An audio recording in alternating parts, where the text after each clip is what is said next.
All right. Thanks, everyone. We're going to give everyone about 15 seconds here. I see our number trickling up. Give us a quick second. All right. Looks like we've got a good group of people in here, so I'm going to get started. Hello and welcome everyone to today's webinar. My name is Jacob Borkover here on the webinar team at Rectangle Health, and just want to thank everyone for taking time out of their days to be here for what's going to be a really great presentation, HIPAA and Cybersecurity, Uncovering Your Practice's Compliance Vulnerabilities with Madison Evers. I am very excited for us to be giving this presentation today. You're going to get a lot of great tidbits and different things that are going to really help your practice manage compliance. So before we get into things, just a quick background on who we are at Rectangle Health. We help over 35,000 practices do all things HIPAA compliance, OSHA, patient payments, reminders, patient engagement, and really just are a one-stop shop for everything a practice needs. A few more housekeeping items here before we jump into things. This is a 1.5 CE credit course. We are PACE accredited through the Academy of General Dentistry to provide CE for this course. So there's a few things you need to do to get this CE. The first is we're going to have polling questions throughout the presentation. Make sure that you're participating in those as they pop up. We'll give you enough time to get those answers in. And then also you will need to be on for the duration of the presentation. So if you have to jump for whatever reason, don't if you want the CE credits. Those CE credits are going to be coming your way within the next 2 weeks via someone on our webinar team named Nora Dowling. So be on the lookout in your email inbox from whatever email you registered from, and those CE credits will be sent your way. If 2 weeks passes and you don't see your CE there, feel free to reach out to us and we'll make sure to get you taken care of. If you are joining on a mobile device today, that's totally okay. We do recommend desktop, just easier for polling and overall better viewer experience. So if you can get to a desktop, we would recommend that.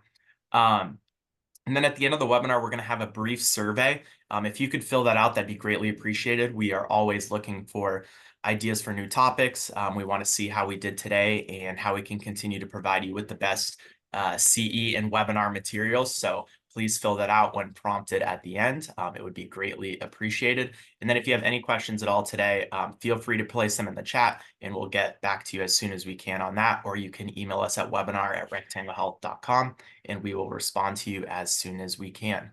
And then I'm going to be putting a few links in the chat today. One will be if you want to get a demo from Madison about all things compliance, if you're resonating with what she's saying and realize, wow, I probably do need some help with compliance and cybersecurity. We'll get you taken care of there. I'm going to put a link to our next webinar, which is May 21st. It's called More New Patients Now with Stephen J. Anderson. So I'll put that link in the chat as well. And then Madison will also be walking you through a new HIPAA Gap Assessment. It's a really great tool to kind of just see where your practice stands. So I will put that link in the chat as well, and Madison will be walking you through that as well. So with that, I'm very excited to introduce our speaker today, Madison Evers. Madison is a senior compliance advisor at Rectangle Health, and in her role, she has provided compliance solutions to hundreds of practices over the last few years. So with that, Madison, I'm going to send it into you.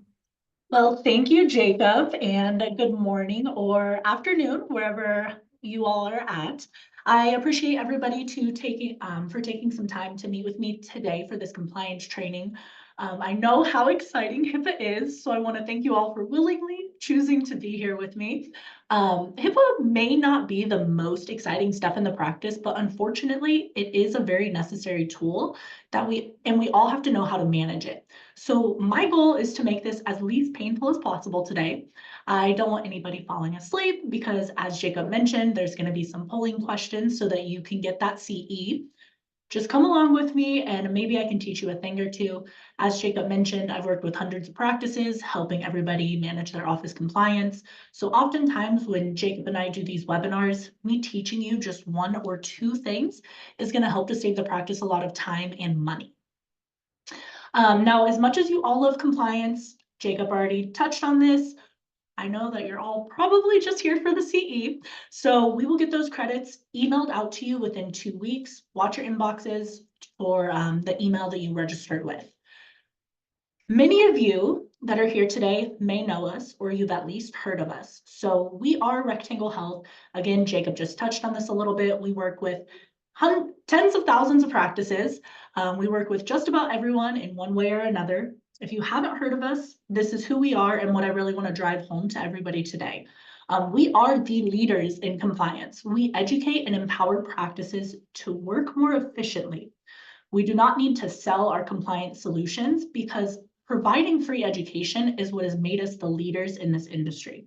And I believe that by educating each and every one of you to help you make the right decisions to practice for your practices moving forward is the best thing that I can do. So yes, we are a compliance company, as he mentioned, and we have plenty of resources to help all of you with your practice. But my goal for us here today is to help educate you all on the HIPAA basics to ensure that your protected health information is kept safe. We work with hundreds of societies, IT companies, banks, partners, you name it. We're working with a little bit of everyone out there. Nobody, when it comes to compliance, really has as much reach as we do. And so because of that, I'm the chosen one to host today's webinar for you all. Again, my name is Madison Evers, and I am a senior compliance advisor here at Rectangle Health. I specialize in office efficiencies for everything administrative in mid to small size offices all across the nation. I noticed on the registration list that some of my current clients are here today, so thank you for stopping in. And if there's any questions, as Jacob mentioned, as we're going through things, just drop them in the chat box and we'll get those answered for you as quickly as possible. So let's just start with the agenda. What I have for us today is we are going to go over the basics. But before we get too far, I'm going to walk you guys through our new version of the government issued gap assessment. The gap assessment is actually required every year by every practice of any size. And so I'm excited that we're going to be able to get that done for you guys today. But it is important for you guys with this assessment to know exactly where you stand when it comes to compliance. So Jacob and I have noticed that by opening your eyes early to any potential gaps in your office compliance can really help to drive engagement throughout today's webinar. So that's why we're going to be doing this. And next, we will talk about ransomware. Pop back for a second. Next, we'll be talking about ransomware. One second. Then we'll be talking about ransomware and some breaches. 95% of breaches that actually occur in the office are caused by ransomware or human error. So we're going to talk about how to respond to this. We're going to go over your emergency plan or incident response plan, and then we're going to close out with just a couple of tips to help protect your practice. And then, of course, we'll go over some free resources and things that you can expect from this post-webinar. We do have a packed agenda, but it's not too bad, so just bear with me. Before we dive in, though, I do need everybody to read this quick disclaimer. You might have just seen it come up on the screen real quickly. Since we're talking HIPAA law, everybody does need to read this. I'll give everybody a second. Okay, just kidding. We actually don't have enough time for that today.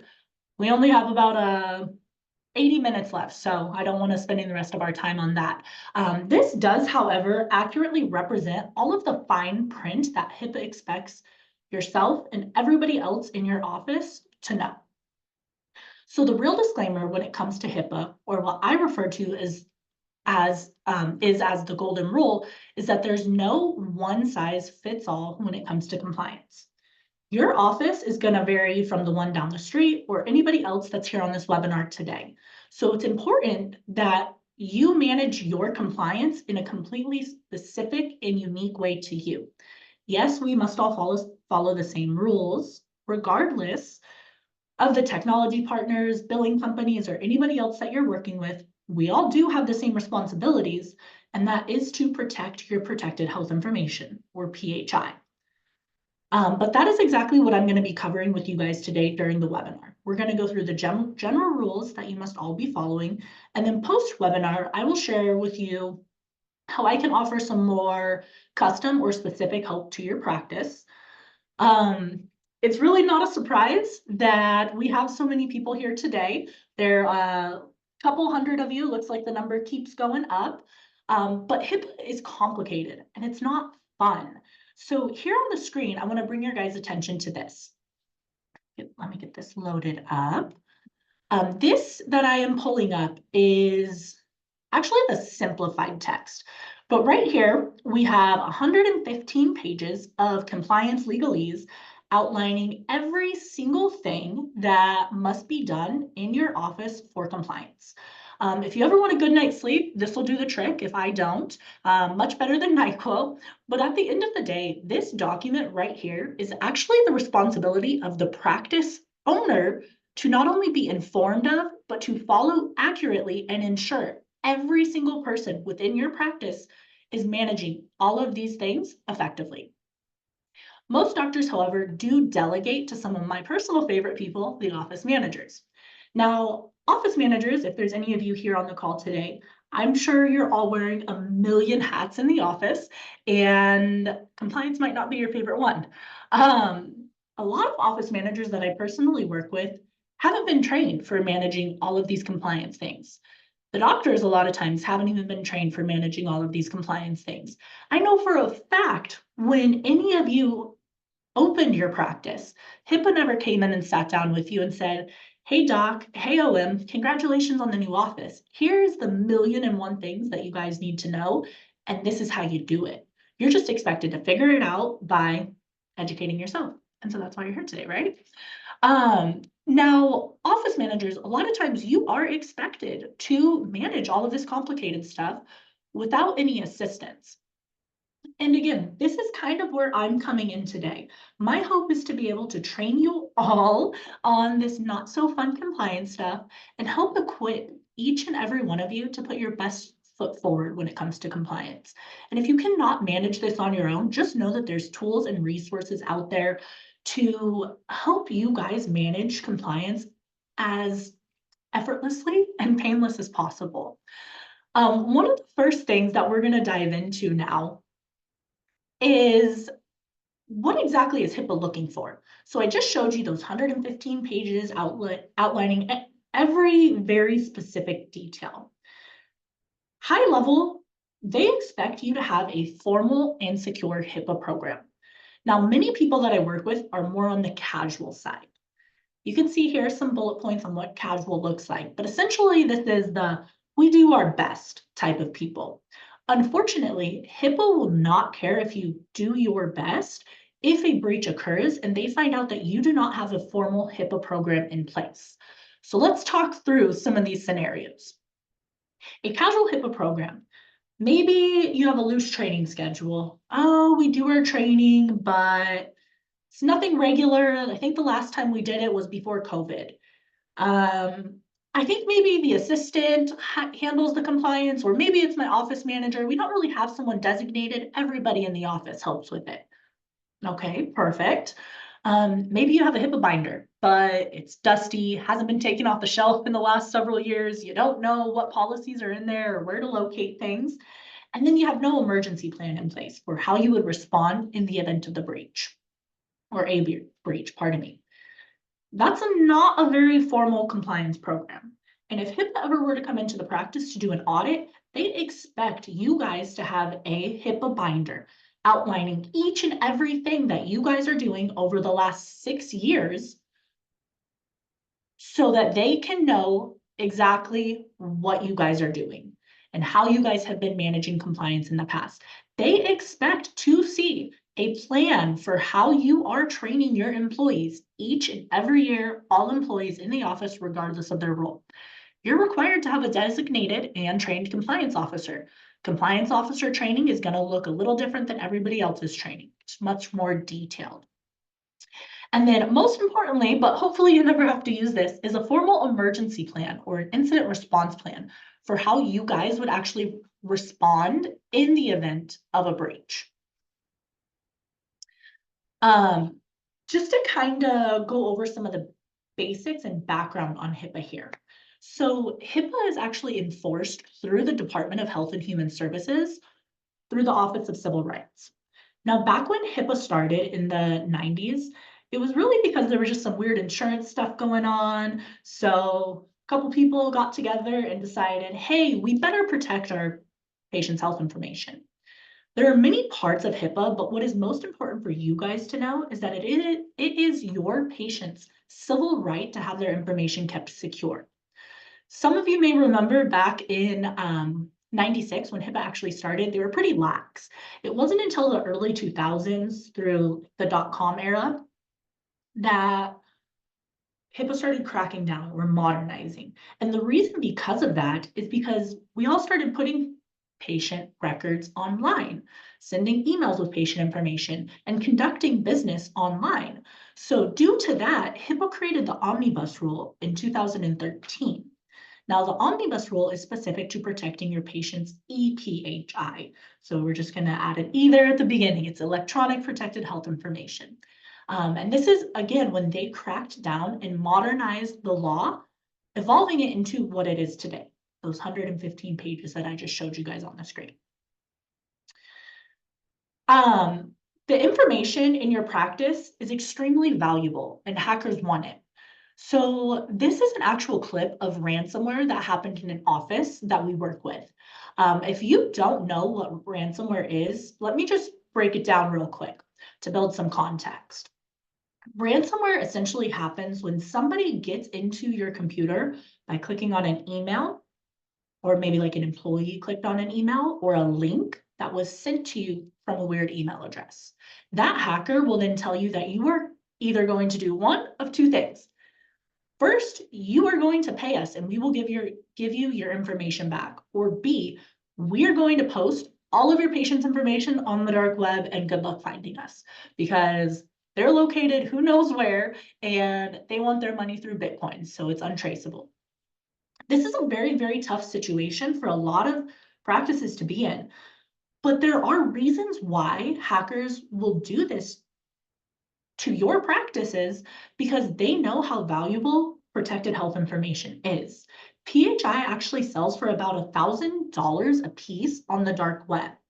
So hackers know that most of the time, healthcare practices are going to pay to get their patients' information back. So it's more enticing for them to hack your systems rather than the ice cream shop around the corner. Now here on the screen, I'm just going to share with you guys high level so that you can see everything that is considered PHI. I talk with practices all the time. They're like, oh, you know, Madison, I send emails out, but I just send the x-ray with the patient's credit card information, their date of birth, their name, their address. That doesn't need to be encrypted, right? Now think about this. A medical record has every single thing that somebody would want to steal another person's identity, your name, your social, your credit card information. This is why your patient's records are so important to protect. This is happening every day, but it's a little out of sight, out of mind that practices are being breached all of the time. Think about it. If the office next door gets breached, that doctor is not going to come over and brag about getting breached because it's not a good thing for their reputation or their pockets. So most people don't realize how often this is happening, but medical records are being stolen all of the time.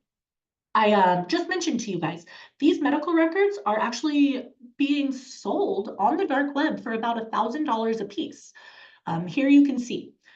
Right here, cybercrime organizations can sell stolen records for as much as $1,000 each, while credit card numbers alone sell for as little as $5, and social security numbers for only $1 each. Which do you think they're going to go after? Those standalone credit card numbers or an entire patient record? Right. Now I want you guys to all sit back and think about something for just a second. How many charts or active patients do you guys have in your office currently? Your medical records are probably the most expensive thing in your entire office. Even if you have all the latest, best equipment, this is that important to protect because it is expensive and it is extremely, extremely valuable.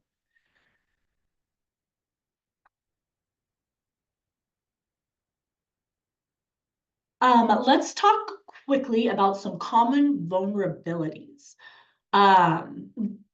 If you guys end up where you are ever dealing with a breach, HIPAA is going to come into your office and they're going to do an audit.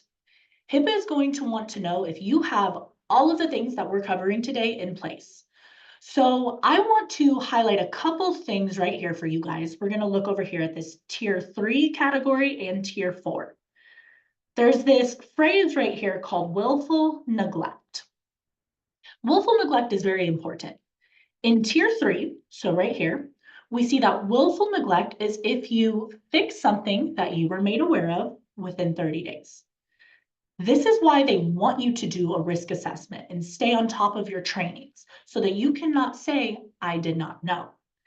Then when we come over here to tier 4, this is people who truly just maybe don't care about HIPAA.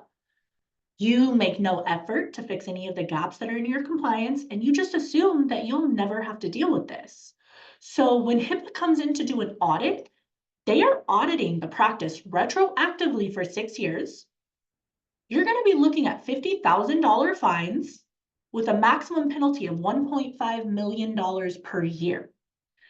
And this can simply happen just due to some of the common misconceptions that I hear almost on a daily basis.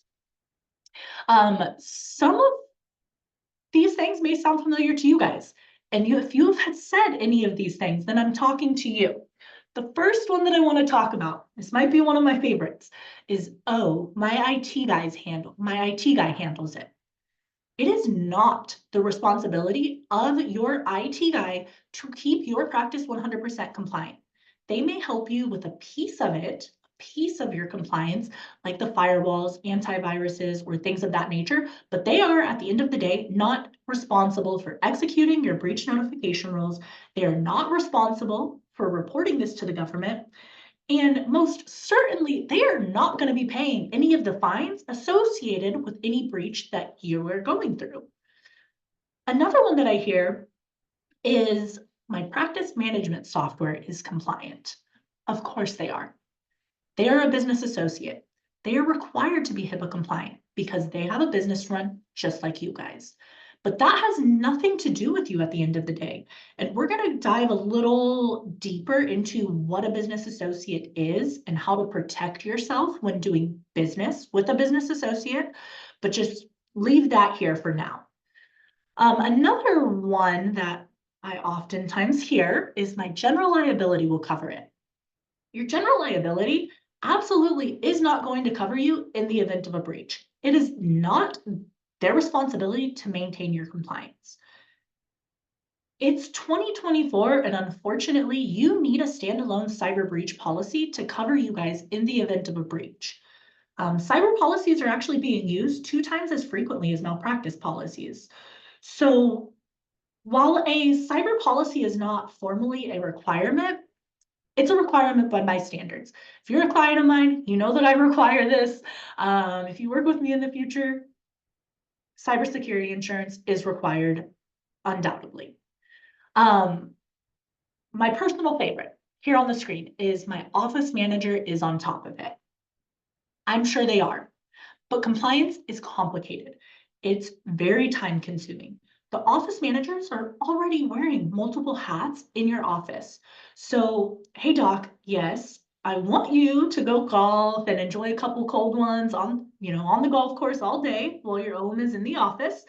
But let's make sure that you guys are equipping them with the right tools to protect your practice, because this is your life's work that we're talking about. So that's why I'm really trying to stress the importance of this for you guys today, having the right tools and making sure you're doing the right things to protect the office. Now, after that, you may realize that there are definitely some gray areas when it comes to compliance. And there are many risk areas for us to consider today, such as non-compliance, breaches, the financial or reputational risk associated with the breach.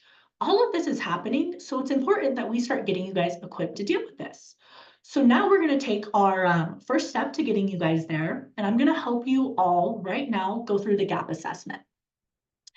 Before I actually get the assessment pulled up, Jacob's going to put it here in the chat box for us in just a minute. I want to talk to you guys about what is a risk analysis. So a risk analysis is required to be done every single year. You are required to conduct an accurate and thorough assessment of the potential risk and vulnerabilities to the confidentiality, integrity, and availability of electronic protected health information held by a covered entity or a business associate. At Rectangle Health, we have actually simplified the risk assessment to make it a little easier for people to understand. Typically, it's a couple hundred questions long. We don't have nearly enough time for that today, so I'm gonna give you guys basically a preview of what to expect. Now, why are these gap assessments required to be done every year? The purpose is so that you guys have the ability to fix whatever you find in that gap assessment before it comes back to get you. I'm going to help walk you guys through the assessment now. Upon completion, it's going to give you a score, and then it'll kick off a corrective action plan to my team. Then when we wrap up today, Jacob is going to provide everyone with a link to request a time to meet with myself where I can walk you through the analysis and make sure that you guys actually have a thorough understanding of your overall office compliance. This will be more customized than today's call. Today, we're going over the general rules, but we'll get into the customized office-specific compliance when we meet one-on-one. Unfortunately, I am pretty busy though, so I don't have enough time to meet with everyone. I'll probably be meeting with the first 5 to 10 people who sign up to get connected. After that, I have a team of incredible compliance advisors here in my office. I'm located in Las Vegas. We have an office here where a number of people on our compliance team are located, and they are going to do everything possible to make sure that you guys fully understand your gaps and you're able to, again, protect your life's work. Now, if you are the doctor and you were on this call today, I'm asking for you to be doing this risk assessment for your office. The office is your financial responsibility, so you need to be aware of all of these things. If you are the office manager or the compliance officer and the doctor is not present, or maybe the doctor is present, but you're the one that's actually doing all of these compliance things, then totally feel free to do the assessment for the office. If there are multiple people from one office joining us today, we technically only need one assessment for the office. So if you're not the doctor or the office manager, then you're more than welcome to do the assessment if you just want the experience of going through it, or you're trying to gain knowledge and insight onto how to do these things. Please feel free to do it. Just know that when my team calls to schedule the reviews of the assessment, just let us know who we should be speaking with. Then we will be able to reach out to them and get that scheduled for your office. Now, when we are setting up times to review these assessments, it is mandatory that the doctor and the compliance officer are on the call. I mentioned the doctor, you hold the financial liability for your office, so I need to ensure that I'm walking you through this assessment. If you are not the office manager or the OM, again, please feel free to do the assessment, but just let us know who we need to be talking to. Right now, I'm going to have Jacob put the gap assessment into the chat box. While he does that, I'm going to get it pulled up on my screen as well, and we will begin working through this. So while everybody is getting that pulled up, I'm just going to be reading the questions to you guys, kind of explaining them in layman's terms, giving a couple tips or hints as we're going through it. Please note that it's important to answer these questions quickly and honestly. It will take us about 10 minutes to get this completed. I'm not the HIPAA police, I'm not reporting you guys to the government. This is between us and you. It's not pass or fail either. We're just meant to gauge where your office currently stands. So please feel free to be as honest as possible. And if you don't know the answer, I will provide customized help to ensure that you guys are doing everything correctly. We're going to spend about 20 to 30 seconds on each question, just so we can kind of keep myself on time here.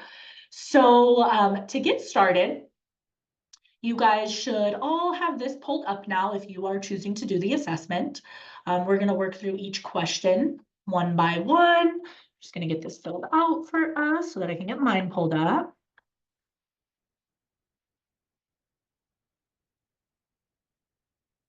So go ahead and fill in your email, and then it's going to kick off the assessment. So section 1 of 5 security policies and documentation. This is meant to ensure the protection of patient data. It is essential for your practice to establish and maintain effective security policies and procedures. Question 1. How often do you review and update your security risk assessment? So, is this your first time ever doing a security risk assessment?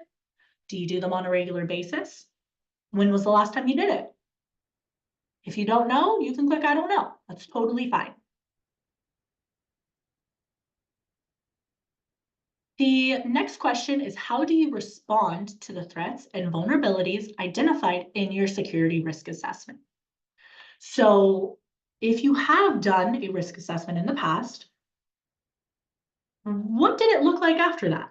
Did you immediately put a plan in place? Did you meet with a compliance advisor? What was the plan for correcting those gaps in your compliance? So as you guys now know, all gaps are expected to be corrected within 30 days.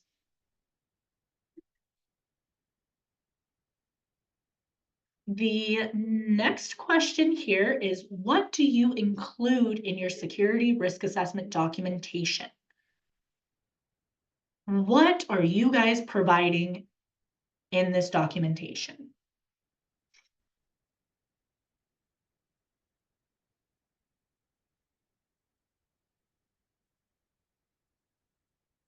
Four, how do you update your security program documentation, including policies and procedures?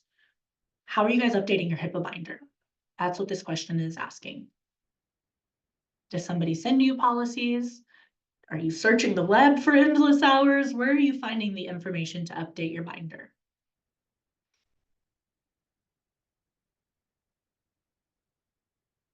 How long do you guys keep information security management and risk management documentation? How old is your binder? How old are all the policies and procedures in there? How long are you keeping that stuff on file?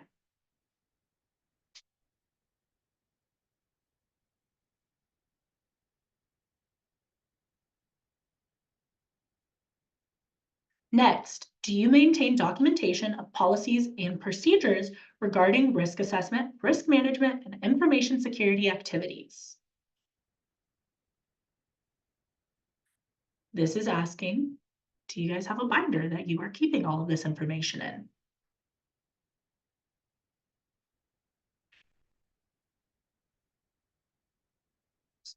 Guess I have to select an answer. Section 2 of 5. So workforce training and staff roles. So workforce training and well-defined staff roles ensure employees understand their responsibilities, maintain compliance with privacy regulations, and mitigate risk from unauthorized access to patient data. This is staff training. How do you identify and document the role and responsibilities of the security officer? Who is the security officer in your office? How did you train that person? What does their role look like? Do you even have a compliance officer? A lot of people don't, and that's fine. We're going to work on getting you guys one. Question 8, how often do personnel, including management, complete security training? When was the last time you did your HIPAA training?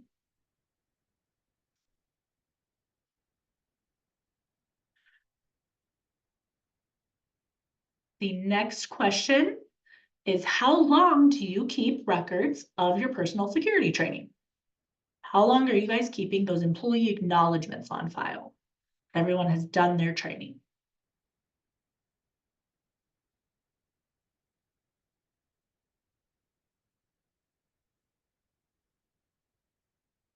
Section 3, we're almost done now. So cybersecurity and personnel access policy. It is imperative for your practice to establish robust cybersecurity policies to safeguard against data breaches and other cyber threats. Question 10, are procedures in place for monitoring login attempts and reporting discrepancies?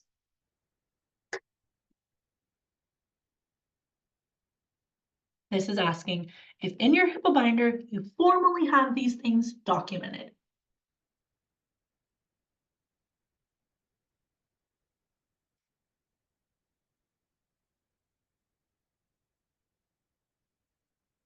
Question 11, Are protection from malicious software and timely antivirus updates covered in your procedures? Do you guys have documentation of what your IT company, if you have one, is doing for you? If you do not have one, do you have everything that you have in place formally documented?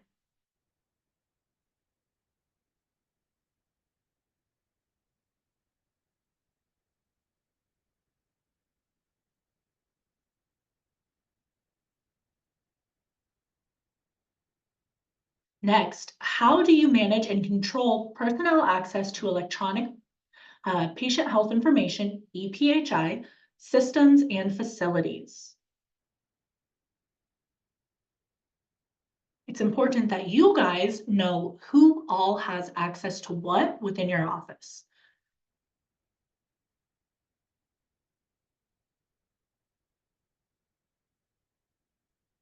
Question 13, how do you make sure that personal access to EPHI is logical, consistent, and appropriate? Not everybody needs access to everything. So how do you guys determine who gets access to what?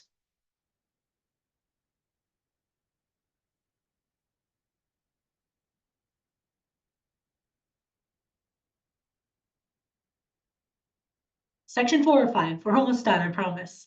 Data backup and contingency planning. So data backup and contingency planning help safeguard the availability and integrity of patient information in the event of data loss or system failures, pardon me. So question 14, do you back up electronic protected health information to ensure availability when devices are moved?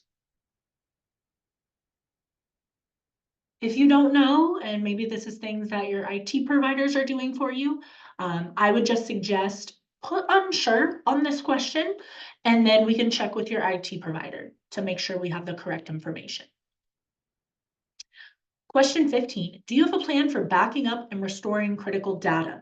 Again, if your IT provider does this and you are uncertain, let's mark unsure. That way, when we review this assessment together, we remember to go back and check with them on these sections. Question 16, do you keep an inventory and a location record of all electronic devices? You should have a record of all electronic devices that have PHI on them within your office.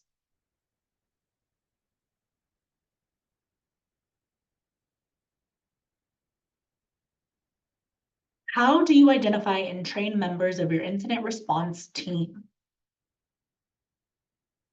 People who are going to be dealing with the breach, if one ever were to occur, how are they trained?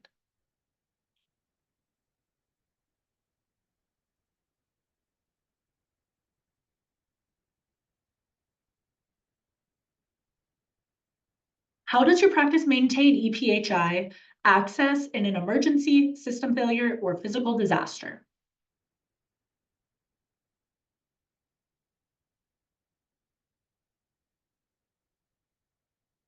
This is kind of just asking, like, how are you backing up your data? If a fire happened and the server burned down, do you have a cloud-based data backup that you can restore from?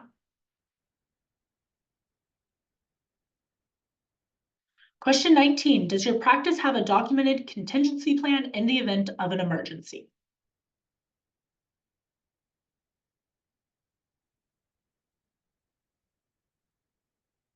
Question 20, have you documented in your policies and procedures various emergency types and how you would respond to each of them?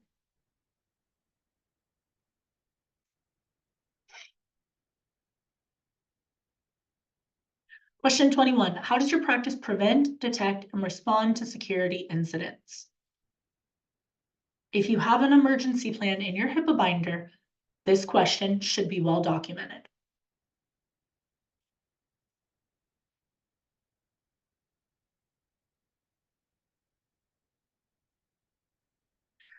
Last section, pardon me, business associate agreements. So having business associate agreements in place ensures that third-party vendors handling patient data adhere to HIPAA regulations, mitigating the risk of data breaches, and maintaining patient confidentiality. Do you allow third-party vendors to access your information systems and/or EPHI.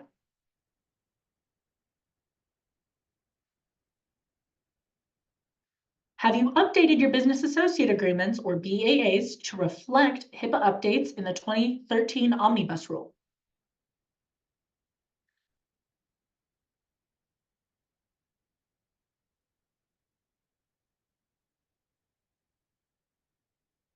Do you have business associate or do your business associate agreements require third-party vendors to promptly report security incidents to your practice? One of your business associates were breached. How do you require that they notify you?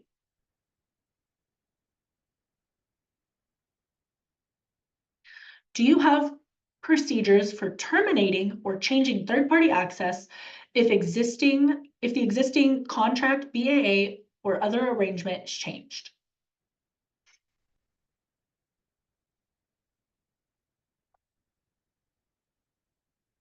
Question 26, to avoid willful neglect and the heaviest HIPAA fines, any deficiencies that are uncovered in this assessment need to be remedied within 30 days. Are you prepared to review and act on a remediation plan?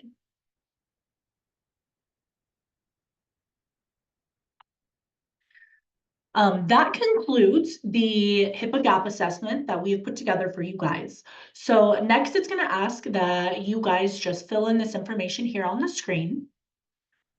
Once you do that, you are going to get a score, and then we will have the full report put together for you, and we will walk you guys through it. I'm gonna give you guys just a couple of seconds here so that you can fill that out.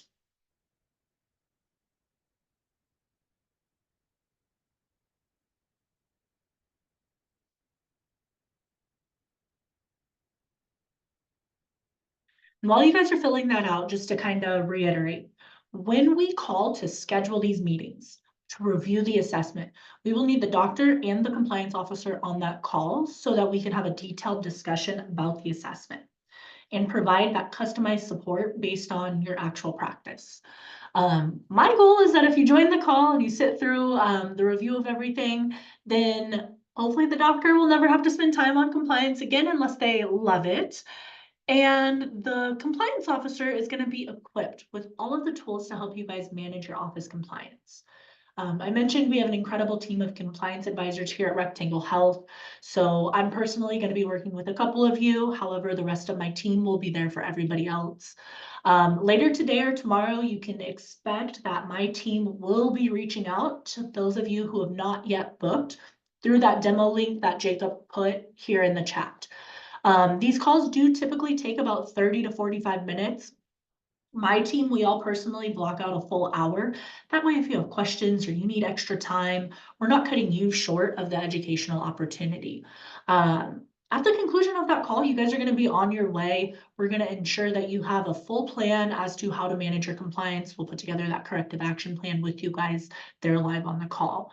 I promise that as good as compliance can get, that will probably be the best 30 minutes that you guys could spend on compliance, because again, it's going to be customized to your office rather than general and broad like the information that we're covering on today's webinar. So with that, congratulations, you have all completed the 2024 HIPAA Gap Assessment. That was part A, and part B will be the review. So now we're ready to really dive into things. We are going to talk about the HIPAA privacy rule. Basically, this means protect my information, protect my information, protect my information. HIPAA can be a little confusing, so let's keep it simple. When it comes to HIPAA, the general rule is that a covered entity must obtain an individual's written authorization for any use or disclosure of protected health information.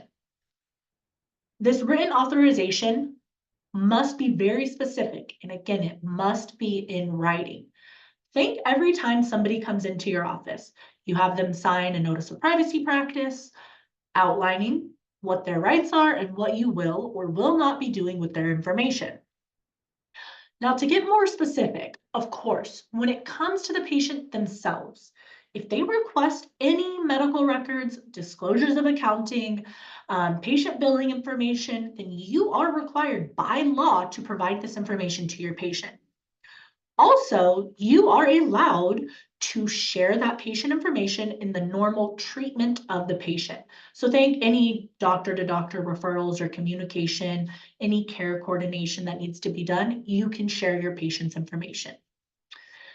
Now, this is where it gets a little fun. A patient can agree or disagree to getting their family informed or involved with their medical history. For example, if a husband does not want to disclose their medical records to their wife, then they simply do not have to.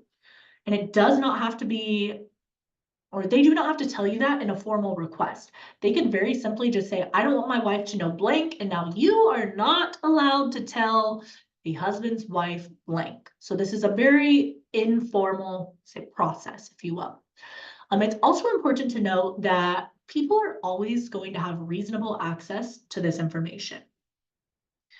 What I really want to focus on for just a second, because I see this happening all the time, we're going to talk about the minimum necessary access or exposure rule. I remember in the past, before I knew anything about HIPAA, some of you might laugh because this is maybe what you guys are doing in your office, but when I would sign in at my doctor's office, they would say, okay, what's your name? What are you here for? Or what procedure are you getting done? This is not allowed. You guys cannot be asking what I am here for in front of other people, period. All that should be asked publicly is, what is my name? What time is my appointment? And maybe, what doctor am I here to see? This will follow the minimum necessary rule. So when it comes to HIPAA, there are 3 very specific sections that I want to touch on with you guys. So first are the administrative safeguards. This is the paperwork. Think your HIPAA binder, policies, your procedures, what is everything that you guys have going on in the office. Next is the technical safeguards. This is going to be the digital stuff. So think everything that your IT company is doing for you, or the firewalls, the antivirus, the email encryption that you guys may have in place. Last are the physical safeguards. Think about the locks and keys, the physical hardware. These are the basic types of HIPAA safeguards that you guys should have in place in your office.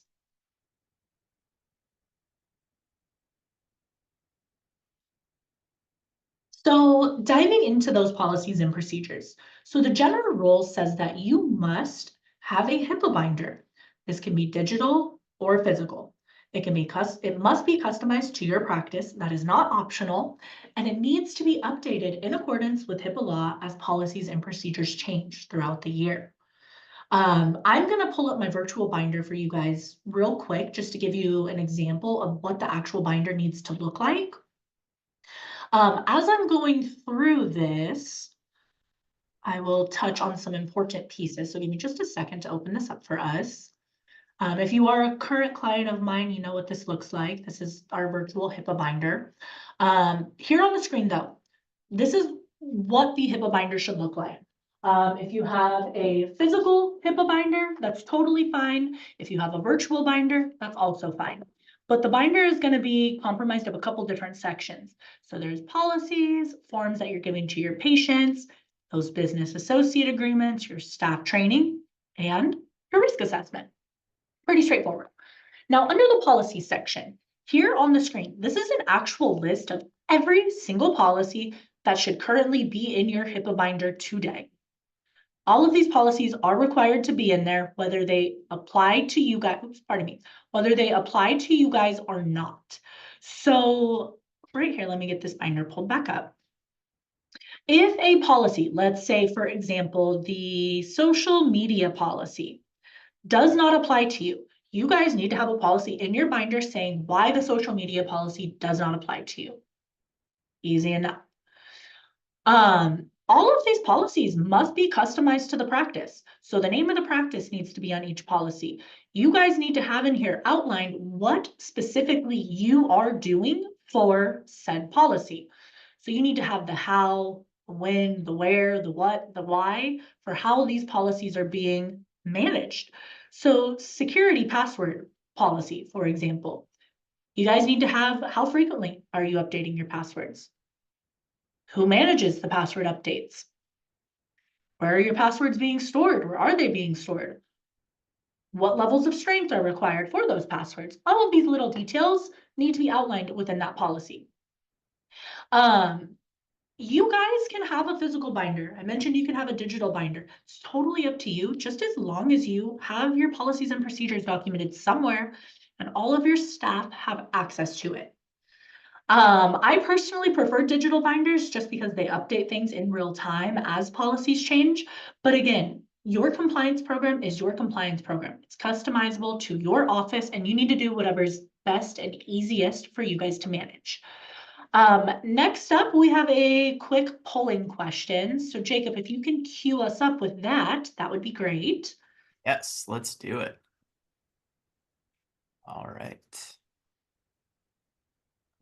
Which of the following is not considered a business associate? Your landlord, your IT provider, your software provider, or all of the above?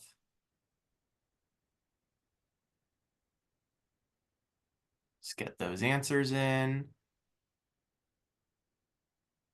All right. Looks like we had 74% say your landlord, 1% say your IT provider, 2% say your software provider, and 22% say all the above. Awesome. Well, 74% of you got that right. So I think, Jacob, that might be the best score that we've gotten on that one, right? Yeah, that was great. That was pretty good. So if you answered all of the above, that is not the answer. So unfortunately, we'll try again on the next time and you'll get it right. So the next thing that we are going to, oops, let me get this.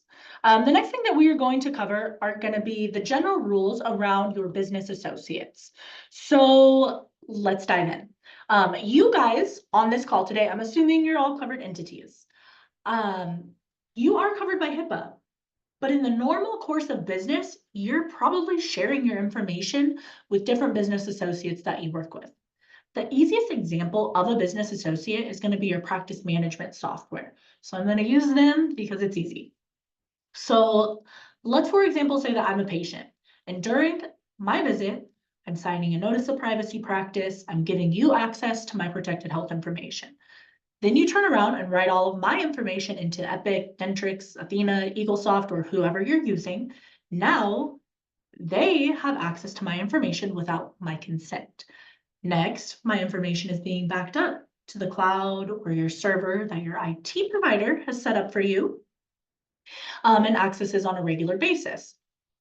So right there off the back, with you keying my information into your practice management software at the conclusion or during my visit, not one, but two business associates have access to my information without my written consent. So even though these business associates have to follow HIPAA as well, you're not in their office and you don't know how well they are or are not following HIPAA. So what you guys need to have in place is a business associate agreement. You need to be able to identify who all of these people are that you're working with so that you can get this agreement in place. I'm going to bring up a recent headline just to kind of show you guys why this is so important. I want to talk about North Memorial. So North Memorial was actually a nonprofit. They were working with an IT company. Long story short, essentially the IT company, they were working out of a coffee shop. Their laptop was stolen. So guess what? All of North Memorial's information was stolen, all of their patient records. So what happened at that time, oops, get this pulled up for us. So what happened then is HIPAA came in to do an audit. And when HIPAA came in to do an audit, they highlighted two things.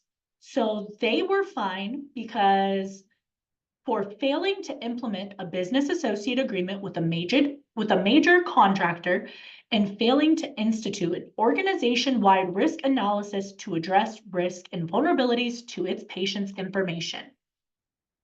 Does this sound familiar to you guys? We just completed that risk analysis in under 10 minutes. If North Memorial would have taken 10 minutes to do the assessment and then sat down with myself or somebody on my team or anybody in the world to review that assessment, to tell them to get those business associate agreements in place and how to execute them, then this would not have been a problem. They could have avoided $1.5 million in fines or $1.5 million worth of trouble. Another one that has happened more recently. I'm sure every one of you here today has heard of the Change Healthcare breach. Many of you may have personally been affected. As you can see here on the screen, 1 in 3 Americans could have been impacted by this breach. This is why I really want to take the time today to empower you all to be prepared. I want you all to proactively develop and implement the correct policies, procedures, and emergency plans to be able to take action in the event of a breach. Assuming that you have all heard of this incident, I want to emphasize the reputational consequences. I personally am speaking with clients every day who have nothing good to say about Change Healthcare anymore. They've had their cash flow almost entirely stopped for several weeks. They have lost patients. They're not able to operate business in a normal fashion anymore. So this should really drive home why it is important to have a business associate agreement in place, because this hits close to home for almost every one of you, I'm sure. Not everybody needs business associates. So the janitors that are in the office doing business, cleaning the office up for you, they don't need business associates. Your employees don't need business associates. They're covered entities under your practice. Your payment processor does not need a business associate. Any other covered entities, so practices that you may be referring people to, labs, none of these people need business associate agreements. The part of the agreement that financially protects you guys is called the indemnification clause.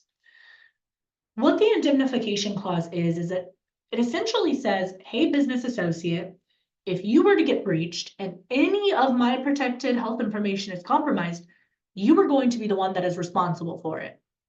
This should protect you guys and give you peace of mind that if you have done your part, you've executed these agreements, you have trained your staff. If you were to be breached or your business associate were to be breached, let's say, then you will not be the one that's responsible for it. On average, most offices have anywhere between 4 to 7 associates that they work with. If you need help defining who your business associates are, again, I'm happy to connect after this. I just want to show you guys this real quickly so that you can see what the business associate agreement should actually look like. Right here, you want to have this indemnification clause. You can see here, super exciting stuff, all this legal jargon. But right here, there's an indemnification clause that will hold you guys harmless from any loss, liability, or damages associated with that breach. I think we have another polling question coming up here, Jacob. Let's do it. All right. I flipped the questions, Madison. So this one is about HIPAA I noticed. safeguards. That was my bad. But you know what? I'm really impressed that before you talked about it, we still had 74% of people get it right. So that was It's impressive. fantastic. It's Which of these is not one overachievers. exactly? Which of these is not one of the 3 key HIPAA safeguards? Is it physical safeguards, office safeguards, technical safeguards, or administrative safeguards?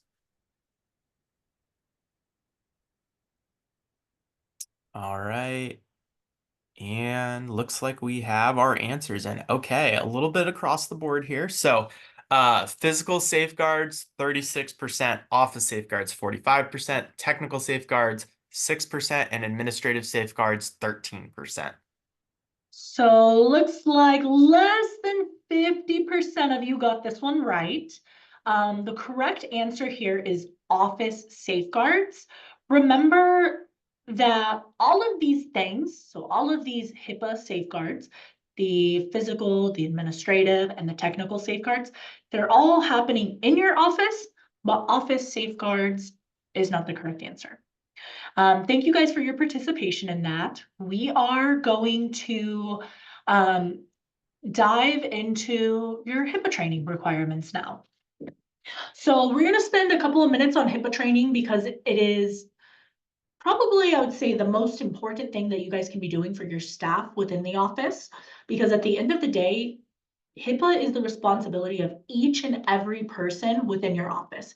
This does not just fall on the compliance officer or the practice owner's shoulders.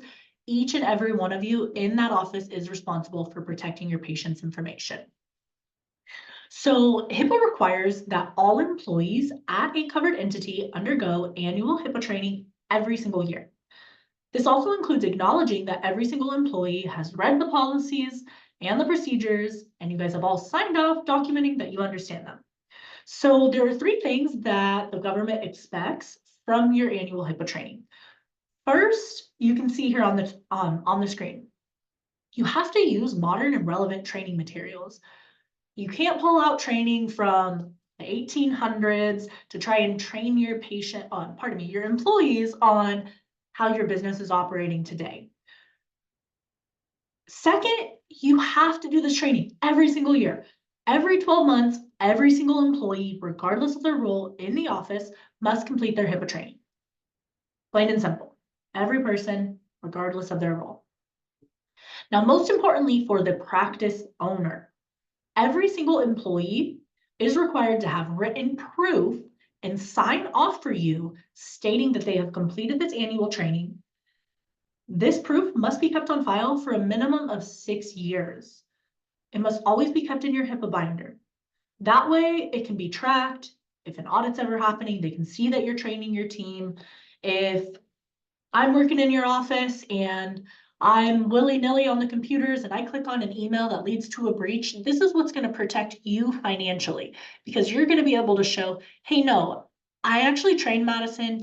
She knows what she was doing. This was an accident. It's not going to be seen as malicious. A signed employee acknowledgement form can cover two things. So first, it covers that I, as your employee, have actively been trained on how to adhere to HIPAA law. And second, it's going to show that I understand my company's internal policies and procedures on how to adhere to HIPAA law. So every single year, what that second part is saying is your employees have reviewed every single policy in your HIPAA binder. Whether you have people do this individually or if you do this as a group, it's totally up to you.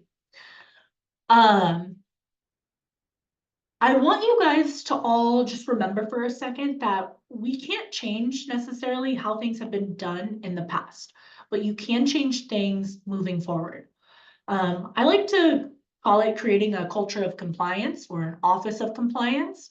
So after today, you all need to be able to show that you are now providing your staff with training if this isn't something that you have been doing in the past.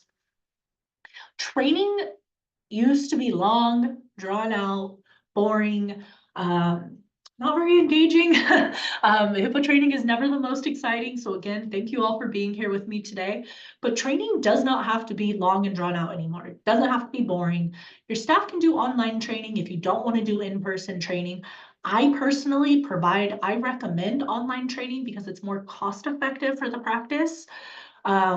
A lot of practices in the past have hired somebody for $1,000 or $1,500 to come in the office and train the staff. But there's other expenses surrounding that training. So national average right now, each patient visit is $300 to $400 per visit. You're shutting down the practice for an entire day to knock your HIPAA and OSHA training out. So what are you seeing? 10 to 20 patients a day? So let's go on the low end. Now we're seeing 10 patients at $300. That's $3,000 of lost revenue for the office. And then you're paying all of your staff to be there. Well, you're not generating any revenue in the office. So this is an expensive training day. But it does not have to be done that way. You guys can do online training. Please do it. It provides more flexibility. You're able to, if you're having a slow day in the office, or you have an administrative day, or your hygienist has a cancellation, they can sign into their online training and just do a couple minutes of training and get it out of the way. What a lot of my clients personally do to be able to manage that is they just set up like a training deadline that says, okay, everybody's gonna have their training done by May 31st. And then the compliance officer is gonna be periodically checking in to make sure that training is done. But again, it's up to you guys. A lot of people like in-person training because maybe it's what you do. Maybe you do a lunch and learn and that's how you guys do it. Just as long as you're getting it done and keeping those acknowledgements on file, that's all that matters. The next thing that we are going to transition into for the last leg of this webinar here today is cybercrime. I want to bring our focus to breaches because most breaches that are occurring in the office are actually caused by human error. So either we did not do what we were supposed to do, we were acting carelessly, we weren't trained. There's lots of things that can cause breaches within the office. I'm going to pull this up for you guys real quick. This is actually the Office of Civil Rights Breach Portal. This right here is, oops, that was very loud. This is the HIPAA Wall of Shame, if you want to joke around about it. But this is public information. So this is everybody who is actively under investigation for a cyber breach. So right here, give it a second to load up. Lots of people on here. So right here, you can see this is the name of who was breached. This is the type of entity, the number of patient records that were breached, the type of breach, and the location that that breach occurred. So I'm not going to spend a whole lot of time on here, but I do encourage you guys to take a look at this when you have some time. I just want to bring your focus to a couple of things. So let's scroll down to the bottom real quick. We can see here that there are 100 breaches that have been reported in, it looks like, just about the last 60 days. Healthcare provider, business associate. You can see that most of these are healthcare providers, but 1 in 10 breaches that occur is actually through a business associate. So that's why it is so important for you guys to have those business associate agreements in place. That way you're never financially responsible for something that wasn't your fault. Now, I mentioned that 95% of breaches that are happening in the office are due to human error. So maybe a hacking incident occurred because you don't have a VPN in place, or you don't have antiviruses, and your employees haven't been properly trained, so you're making it easy for hackers to get into your network server. Or maybe Madison is a brand new hire in your office, and I've never heard of a phishing email in my life. I think it's a patient sending me an email with their charts. So I download that file and now a breach has happened through my email. The most common way that breaches are occurring is through the network server. However, the second most common way that they occur is through email. I also want to point out, a lot of the people on here are big groups that you might be familiar with. Let's say Kaiser, American Healthcare Systems. Here you can see dental health services. There are all sorts of different people that are listed out on here. It doesn't matter the size of the practice. You can see big and small entities are being breached. All sorts of rehabilitation centers. So it doesn't really matter the size of the entity. This is happening to big and small people. But you want to make sure that you have the right technical safeguards in place to help protect you guys from those network server or the email breaches that may occur. You just saw that email encryption is the second most common way that breaches are happening. So it is imperative that you guys have email encryption in place. For all of my practices out there that are still using Gmail, Yahoo, or It hurts me to say this one a little bit, but it is still happening. Those of you that are still using AOL, you need to get off of it. You need to stop that immediately. All of the information that you are sending through your email for your business via Gmail, Yahoo, AOL, that's public information. There is not a high enough grade to protect you and all of that information. You guys need to have a software that is scanning every single email that you are sending and receiving. And if you are sending protected health information, then you are required by law to encrypt that email.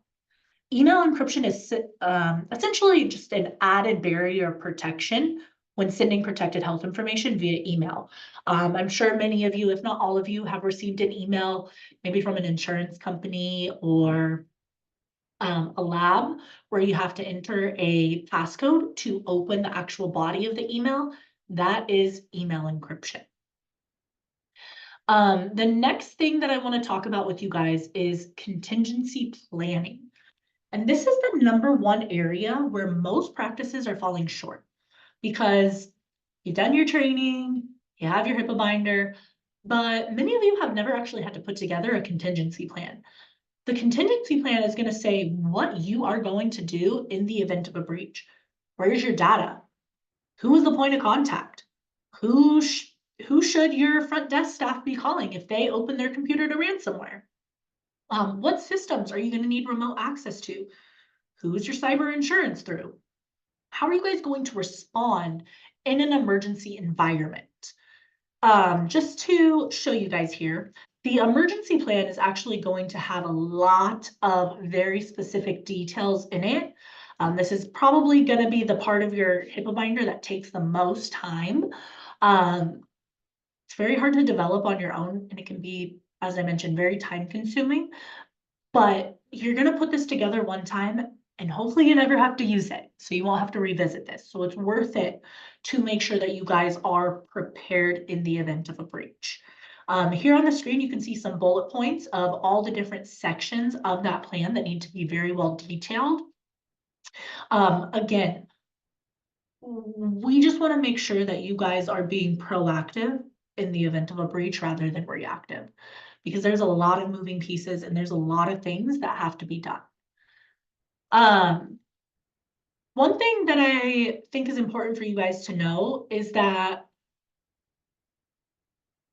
this is happening to everyone around you.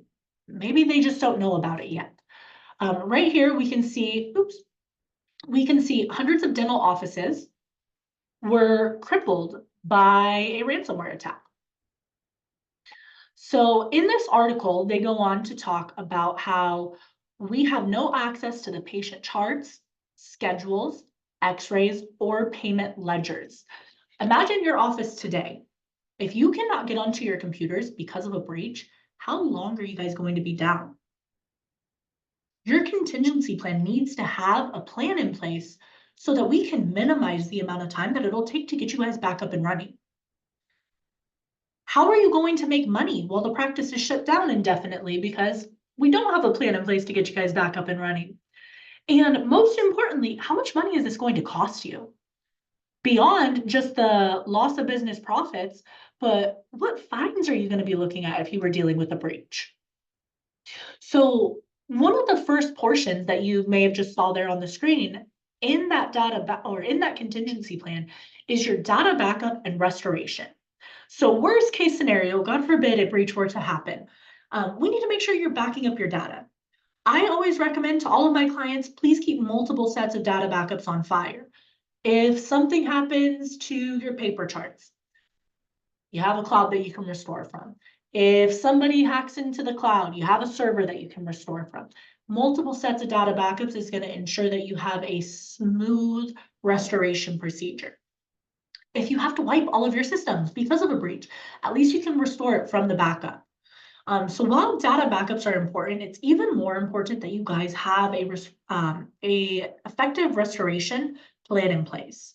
You may remember from that gap assessment that we just completed, there were a few questions around backing up and recovering your data. That's because that is one of the most critical pieces of your compliance program, is that restoration in your emergency plan. Now I know we've talked about a lot of things, but I want to kind of get into the specifics of what ransomware looks like and what you guys will actually be expected to do in the event of a breach. So what is ransomware? Ransomware is a malicious software that encrypts your files. Typically, they lock your screen or they'll just encrypt all the files on there. You need a decryption code to open it back up. They won't give you that decryption code until you pay the ransom that they're requesting. Typically, they are requesting this through Bitcoin.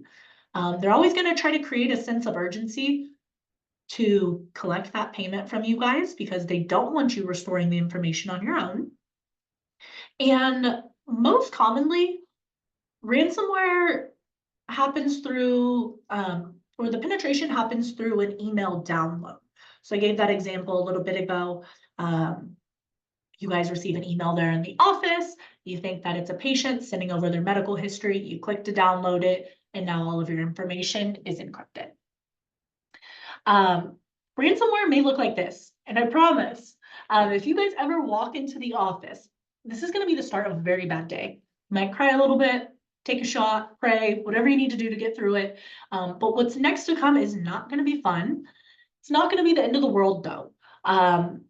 Just the start of a very bad day. Maybe that new hire that you haven't trained yet was sitting there responding to emails. They opened up your AOL and they clicked on that download, and now you have to deal with this.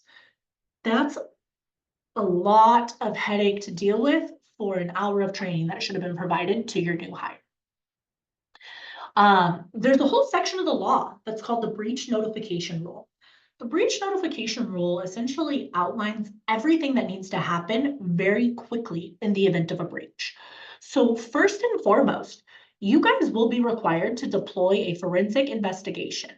A forensic investigation is where they will determine everything on this page. So where did the breach come from? How many patient records were exposed? Was it because of a business associate? All of those details.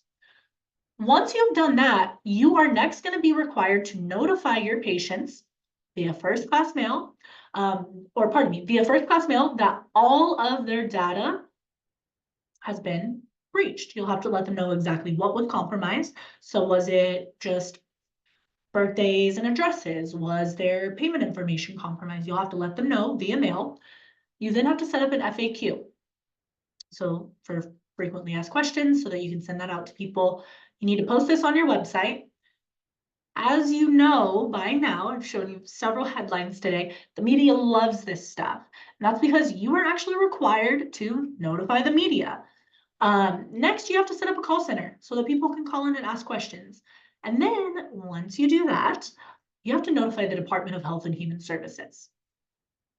And what they're going to do once you notify them is they're going to reward you for everything that you just went through by not only posting you on this website, but the Department of Health and Human Services, HIPAA, they're coming in to audit your practice.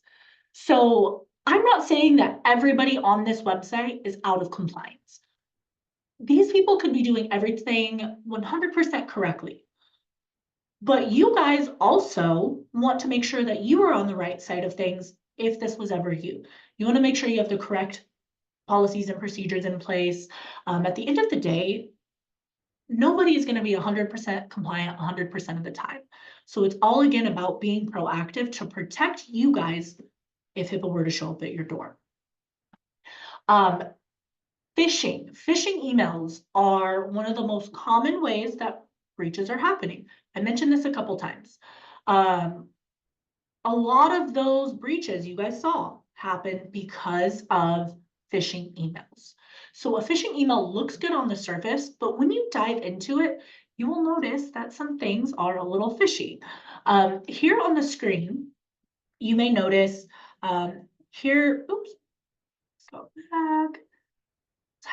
So you may notice that this looks like a weird email. It says it's Costco, but who is cbcbuilding.com?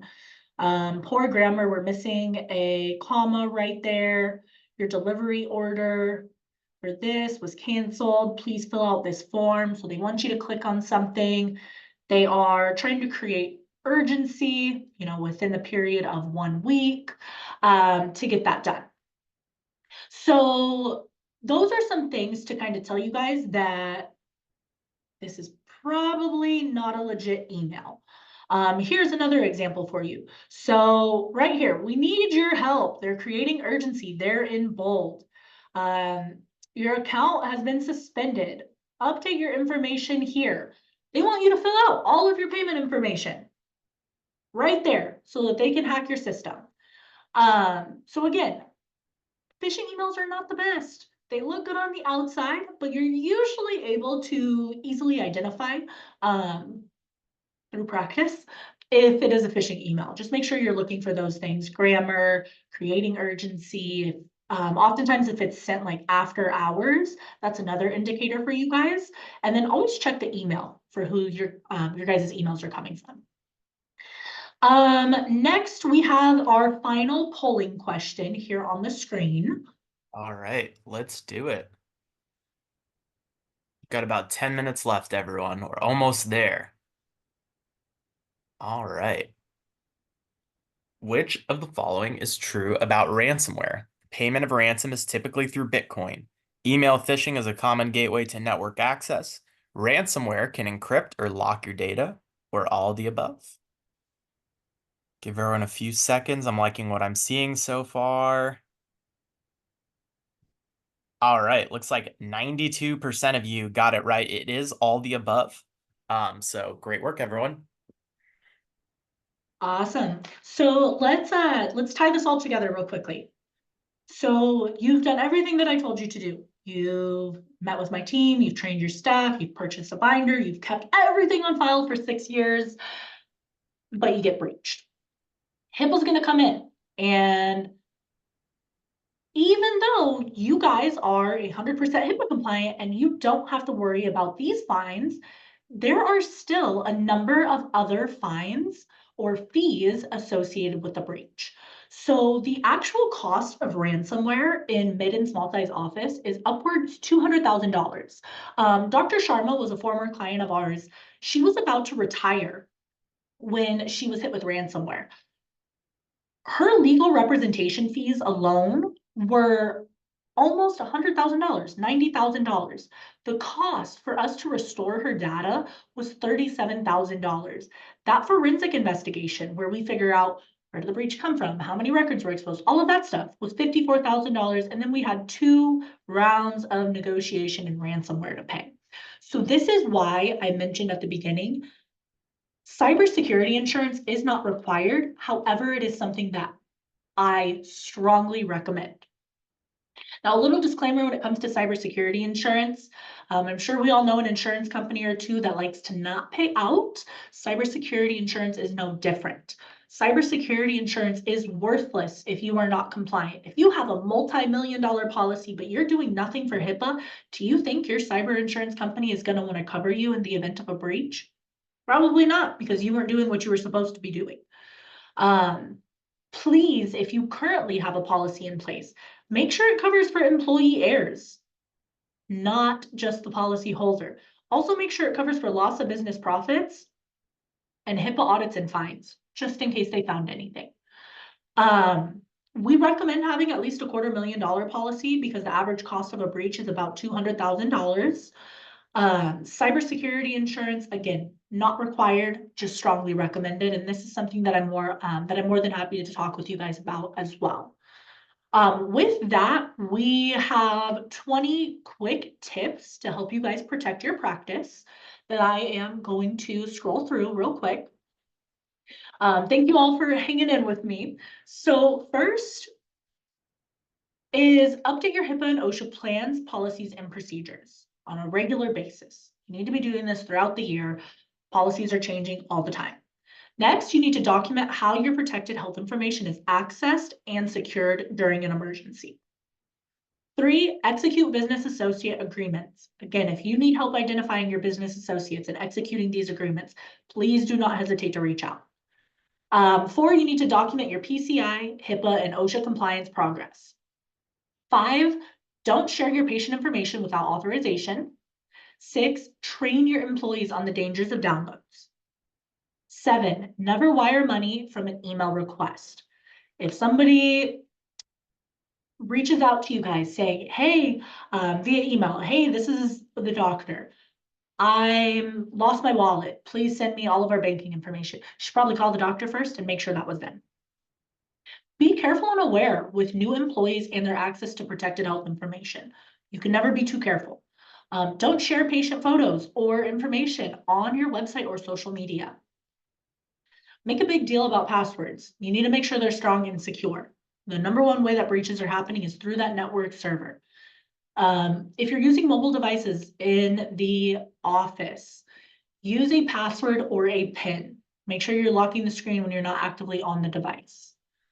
Enable wiping and disabling to erase data that is found on mobile devices.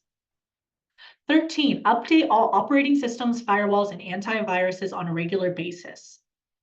Restart your computer at the end of the day. Might seem like something small, but it goes a long way.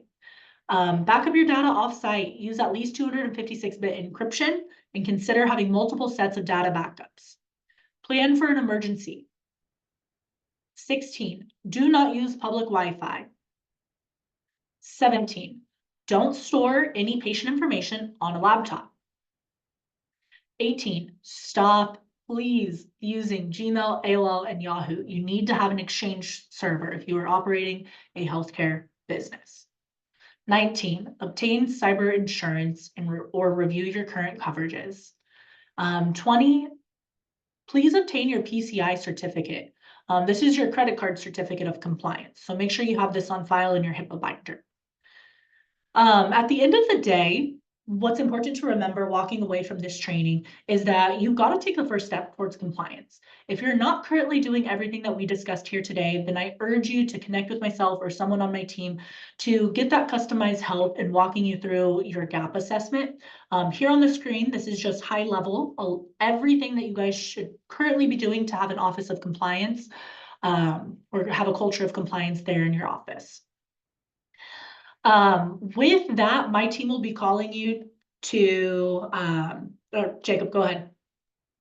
Yeah, no, you can let them know, but Okay, basically, we're gonna follow up with everyone and make sure that you are taken care of. So, you will get a call from our team, and they're just gonna check in, see how things went, how you did on your gap assessment, and then see if they can talk with you about getting some customized results.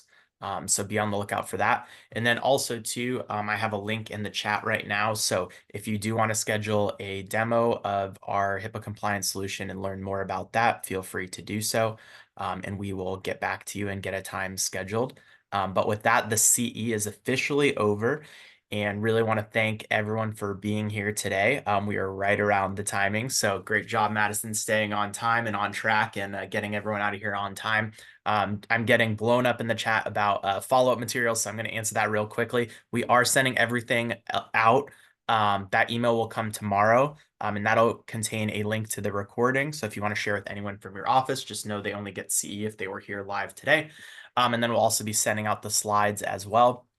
Be on the lookout for that. Make sure you fill out that survey that's going to pop up at the end. Really important for us.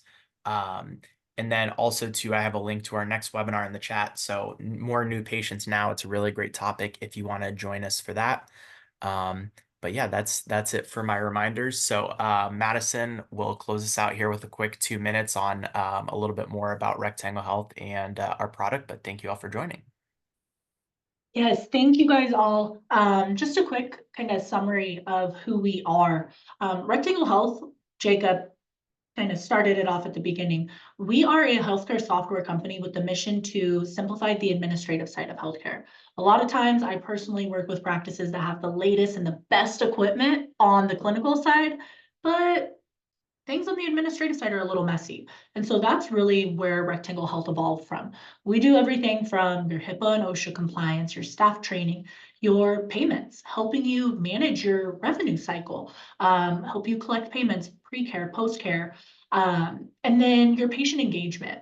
So our compliance program that I want to quickly talk to you guys about for those of you that are hanging around is an all-in-one compliance solution that actually automates everything for you when it comes to compliance. We're going to do about 80 to 90% of the work for you. We're going to manage your business associates. We are going to write your policies and procedures. You're going to have myself and a designated customer success manager in my office that are doing all of these things for you. We're going to provide you with your staff training. You're going to get 1,400 hours of live and on-demand continuing education. I know how much you guys all love that. The email encryption, the data backups, the cyber liability insurance, we do it all. The reason why we have as much reach as we do is because of the amount of free education that we've provided to people. And at the end of the day, I'm biased, we are the best, but we are the only person or the only company that has everything all in one spot for compliance, with the true dedicated support that you guys are probably looking for. Again, I appreciate everybody taking the time to join us here today. If you want to know more, message Jacob, go ahead and schedule, use that link that he put in the chat box to schedule some time to connect with myself. Here on the screen, you have my contact information. If you ever have any questions pertaining to compliance, you can reach out to me directly. I'm more than happy to be a resource to every one of you that joined us today. And with that, I think we are all done here, Jacob. Thanks, Madison. Great presentation. A lot of great feedback here in the comments. So please fill out that survey when you leave. And then a reminder, CE will be coming your way within the next 2 weeks. So be on the lookout in your email for that. But thank you so much, Madison. Really appreciate you taking the time. And everyone have a wonderful rest of your day. And we hope to hear from you soon. Take care.